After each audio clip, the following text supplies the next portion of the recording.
Good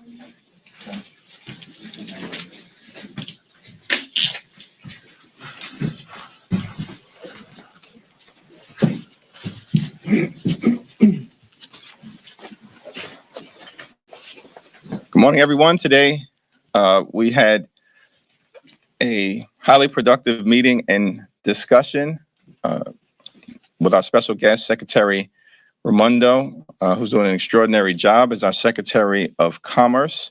The discussion was largely around the America Competes Act, another extraordinarily important piece of legislation that the House Democratic majority is going to pass this week. The America Competes Act will invest in the creation of millions of good-paying jobs all across America. It will invest in research and development, invest in our national security interests, invest in making sure America can continue to lead the technology and innovation economy. And at the same time, it will deal with some of the inflationary dynamics that we are endeavoring to confront on behalf of the American people. Once again, when we pass the America Competes Act, it will make clear that Democrats deliver for the people. It's now my honor to yield to our distinguished Vice Chair of the House Democratic Caucus, Pete Aguilar. Thanks, Mr. Chairman. First, I want to extend on behalf of the chair and our colleagues up here, our thoughts and our prayers with Senator Ben Ray Lujan. We like to say that Senator Lujan is on loan to the Senate, but he is a House person, and we wish him the best. And we know that he will. Pull through and do well here, and I look forward to seeing his smiling face around these parts. This week, on the heels of the fastest economic growth in 4 decades, we continued our efforts to support the post-pandemic economy that works for the middle class and strengthens productivity and industry and makes life easier for working families. Our DPCC co-chairs are going to talk through what events House Democrats have held across this country to support the Bipartisan Infrastructure Investment and Jobs Act. In my district, I had a roundtable last week with local city officials and mayors. I'm a former mayor, and I know that all of my former colleagues back home are interested and invested themselves in the success of this bill.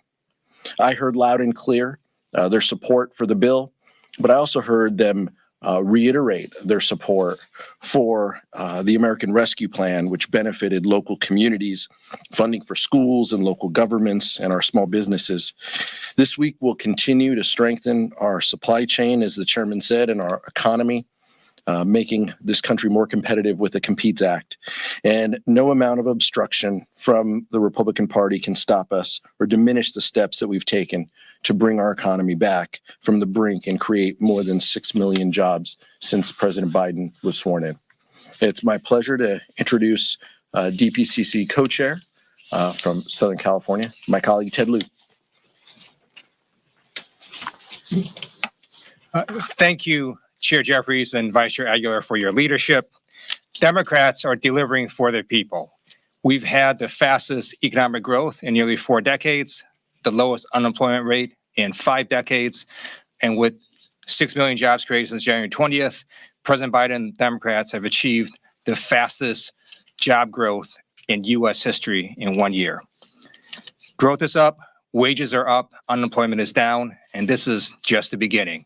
The infrastructure law is going to result in millions of more good-paying jobs, union jobs, jobs that cannot be outsourced. Democrats embarked on a challenge to do over 1,000 infrastructure events. We announced this last November to have that done by the end of January. We're very pleased that our caucus did over 1,200 events as of yesterday, 1,271 to be exact. That's over 1,200 reminders that Democrats are fighting for the people by fixing roads, bridges, highways, ports, and airports, by getting broadband everywhere, from rural areas to inner cities and everywhere in between, taking lead out of our pipes, and making sure that we continue to grow our economy. It's also over 1,000 reminders that 200 Republicans voted against fixing roads, bridges, and highways, and these good-paying union jobs. Now I'd like to turn over to Representative Dingell, who's going to talk a little bit more about these infrastructure events. So good morning, everybody. As we said, we did 1,271 and we're still counting. We got more events and we're going to keep them coming because we need to tell the story. The more we talk about what we do, the more people know how we're delivering for them. So these events underscore just how important the infrastructure investments are for local communities and local economies across the country. People don't know what we've done, and we are making sure that they know. We need to have you help us make sure they know what we are doing. So Rick Larson, Mike Levin, and Sherry Bustos are the winners. I was too. Each of them did more than 50 events.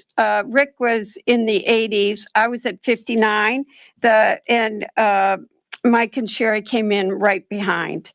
And Speaker Pelosi did a number of events leading with her colleagues, bringing members together across her delegation.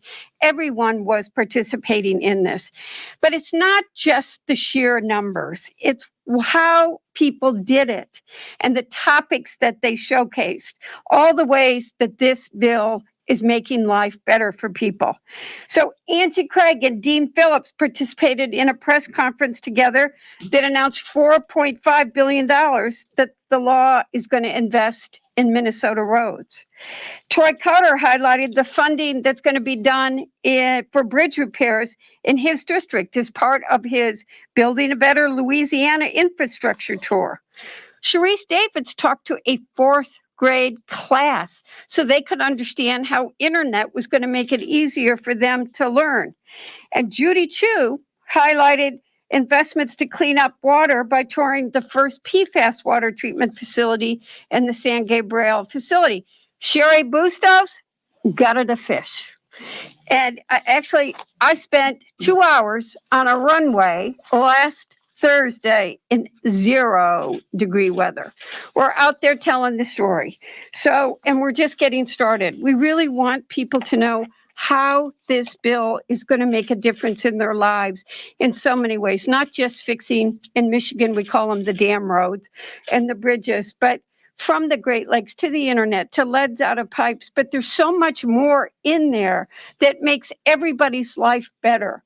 And that's what we're going to be doing for the rest of this year. Now let me turn it over to Joe. Well, good morning, everyone. And thank you, Co-Chair Dingell, Co-Chair Lieu, and also want to recognize Co-Chair Cartwright, who couldn't be with us today, but who also has been helping in this effort. Not all of us gutted fish for our infrastructure events, but as you can tell, we have a very diverse caucus. And I think to Co-Chair Dingell's point, it reflects not just the numbers, right, numerically, the volume of events that House Democrats have been engaged in over the course of the last 3 months, but ultimately the substance, right, of what we're talking about in terms of how this infrastructure law will benefit tens of millions, hundreds of millions of Americans throughout our country, whether it's the water treatment plant that will finally be repaired in rural parts of my state of Colorado, or the broadband infrastructure that will be deployed from coast to coast, the crumbling bridges in some of the biggest urban cities in our country. Across the board, Democrats are delivering on the promise that we made and that President Biden made to the people of our country, that we would get infrastructure done. And we did precisely that. And these events have showcased exactly what this infrastructure bill will bring to our country. And just to recap that, I know you all are well aware of it, but it is worth emphasizing. Rebuilding roads and bridges nationwide, including the largest bridge investment since the construction of the interstate highway system 7 decades ago. None of us were alive on the stage when the interstate highway system was first conceived. And this bill will now deliver the largest investment since that time. Delivering clean drinking water to 10 million families in more than 400,000 schools and child care facilities nationwide, with the largest ever investment in American water infrastructure to replace lead pipes and service lines across the nation, expanding access to high-speed, reliable internet, which I already mentioned, helping families get online to work and to learn, making historic improvements to public transit, the largest federal investment in passenger rail since the creation of Amtrak.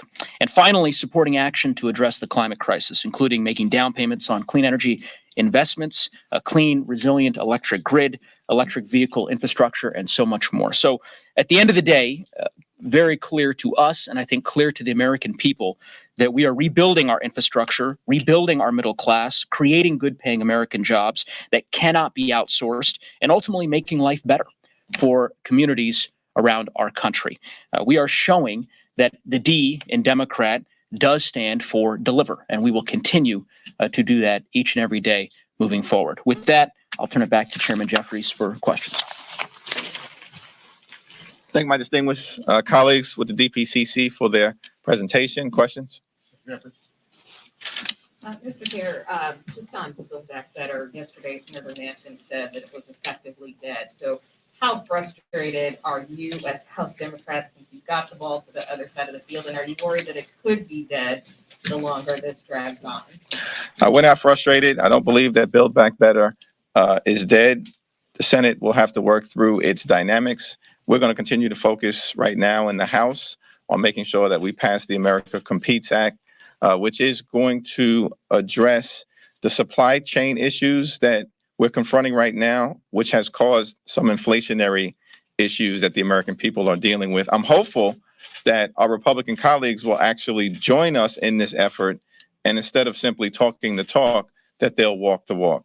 The Senate dynamics will work itself out, but I think right in front of us right now is the American Competes Act. That is an important step forward for everyday Americans and the American people. I mean, as far as the policy and communications team are concerned, can you speak to what that means for your messaging? Do you talk about it? Do you not talk about it?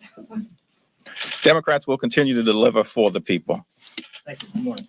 So obviously the administration has announced that it's forward deploying many of these troops in Romania and other places in Eastern Europe here. This is a different, the makeup of the Democratic caucus is different than some years ago, right after 9/11, where you had one member who voted against the AUMF after that. Nobody's talking about an AUMF this time, but historically there have been resolutions and concerns expressed by Congress as it pertains to war powers. 95 Bosnia, 99 Serbia. What is that talk in your caucus, especially from those on the left who say, we are Congress, we need to assert ourselves, diplomacy is the best answer, which is something that a couple of the members have said. What's the approach? What do you hear? Well, we haven't had a caucus-wide conversation about this particular subject yet. We are going to have a bipartisan classified briefing on the situation in the Ukraine tomorrow. I'm sure members will be able to express their perspectives there. But President Biden and the administration, I believe, have been operating constructively, working with our NATO allies and our European allies to try to de-escalate the situation. And they'll continue to do the best they can. And I've got full confidence in the Do administration. you see any divides in your caucus? And I maybe Mr. Lieu served in the military, of course, but any divides in the caucus between the administration position and based on what I laid out, the premise about war powers? I think I'm going to refrain from commenting in terms of anyone's perspective until all of us have had the opportunity to hear the bipartisan briefing tomorrow. I have a question on the Competes Act. So there are some proposals in there to crack down on human rights abuses in China. Would you say that that's just as important as the investments that we're doing in the domestic manufacturing and production? Everything in the bill is important, and it's a collection in terms of its work product of the input from people all across the Congress on these various committees. Many of the provisions in the bill are bipartisan in nature. And I think everyone recognizes, certainly within the House Democratic Caucus, the importance of passing a bill that is going to create millions of good paying jobs, that's going to relieve some of the supply chain pressures that we have, directly confront inflation, and ensure that American manufacturing can be competitive, that we can restore it and that we can continue to lead in technology and innovation moving forward. And let me yield to anyone more from the DPCC if they want to add. Debbie? I mean, it matters. We got to get it done. I mean, I come from a state where my plants are closed. We're down to 5. Mike? I mean, we got to get this done. Everything matters, but we've got to get in particular, we got to get the chip spills done. We're down to a 5-day supply in this country. Plants have been closed in my district off and on for months. We're hearing this across the country. I'm a car girl, but it's not just car girls in Silicon Valley and Colorado and medical supplies. So we got to get this bill done and we got to get it to conference. And I've worked with many of my Republican colleagues who know that this is important too. And I wish some days that things just didn't come down to being partisan votes, because I know that the Ohio Republican members who just got the Intel plant know how important pieces of this bill are the supply chain. It's just everybody understands supply chain. When I started at GM, I don't want to say how many years ago, nobody knew what just-in-time was. They didn't understand what supply chain was.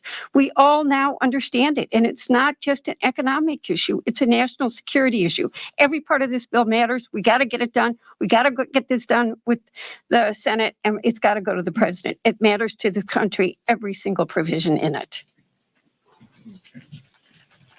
It's also important to point out that we used to make about 35 to 37% of the chips, 40%, actually. about 40%, although Secretary gave us a little She said- lower number. But and now we're down to about 12%. But Secretary Raimondo made a very important point today.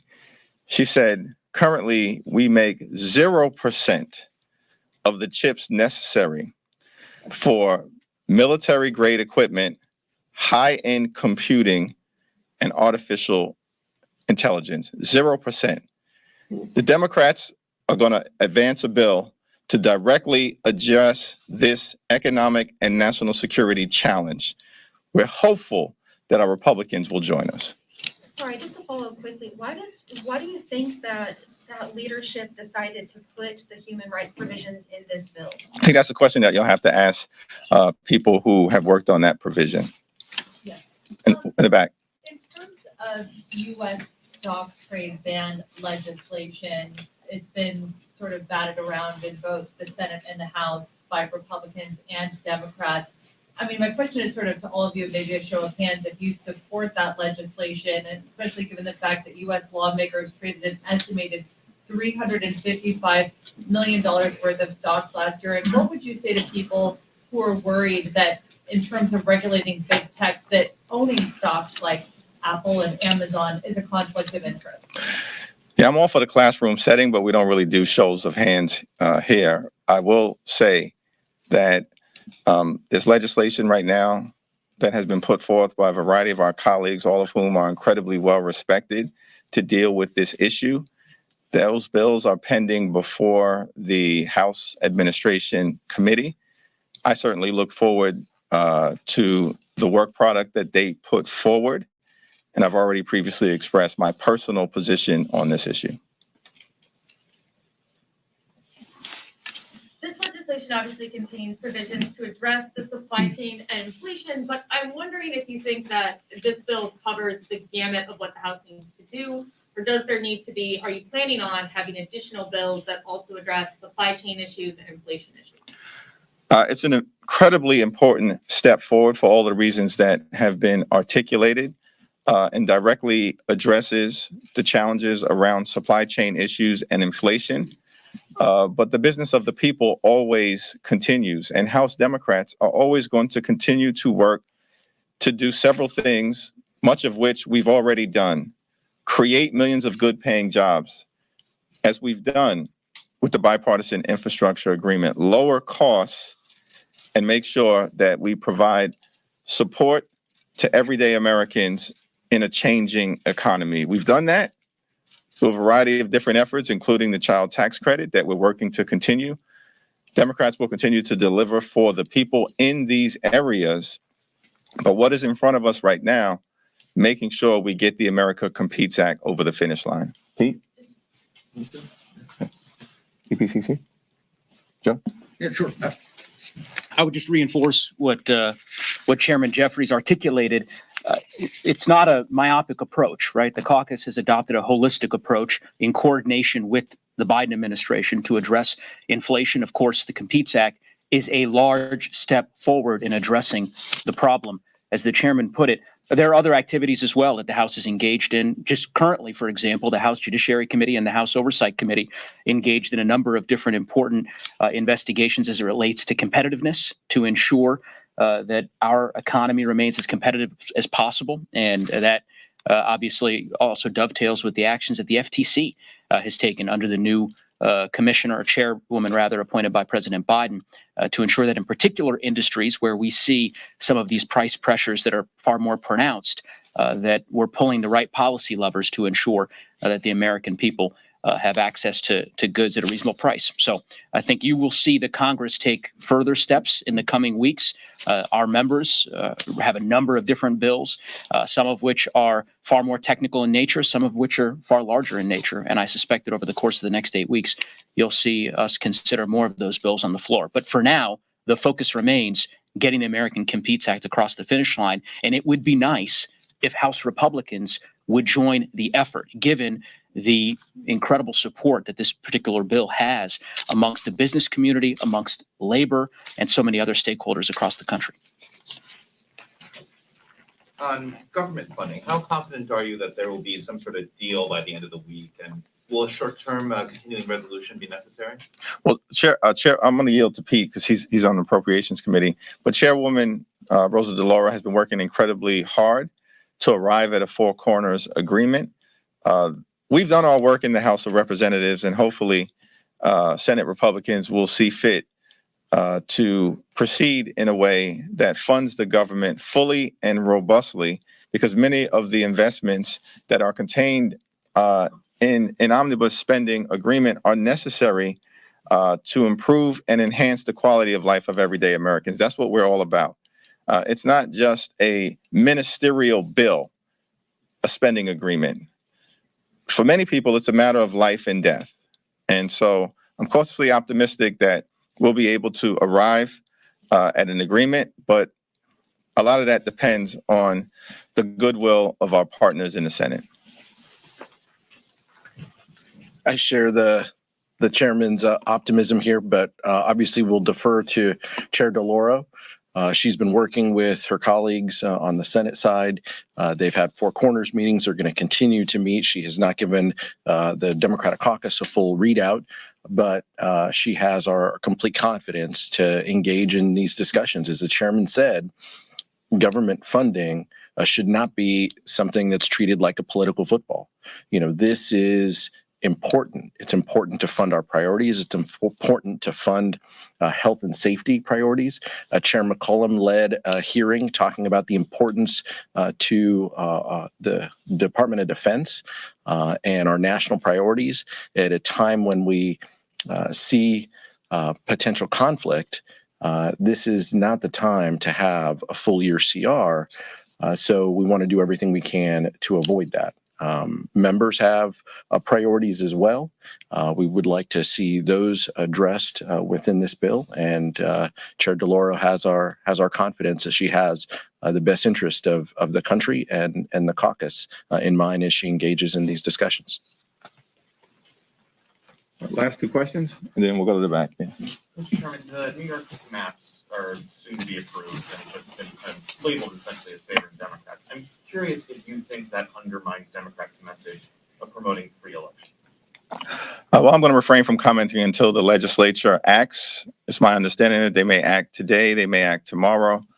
In terms of the district that I represent, there are several communities of interest within it that have historically been kept together. As far as I can tell, they have been kept together in this particular map, but let's see what the legislature does before I make any further comment. Does it help with the dynamics heading into midterms? I'm not sure.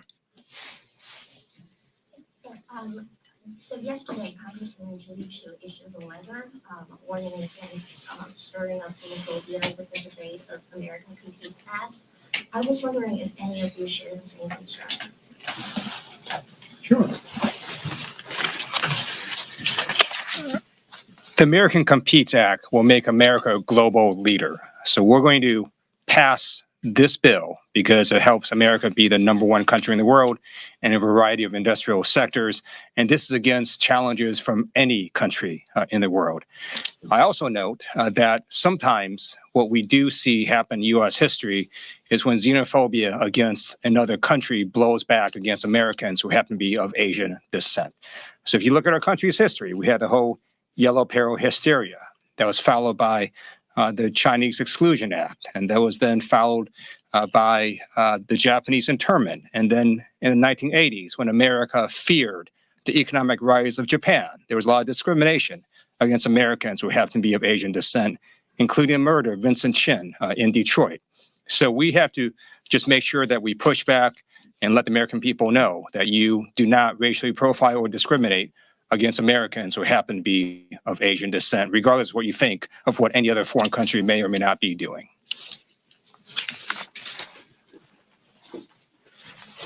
The organized labor community supports the effort to make sure that America can compete.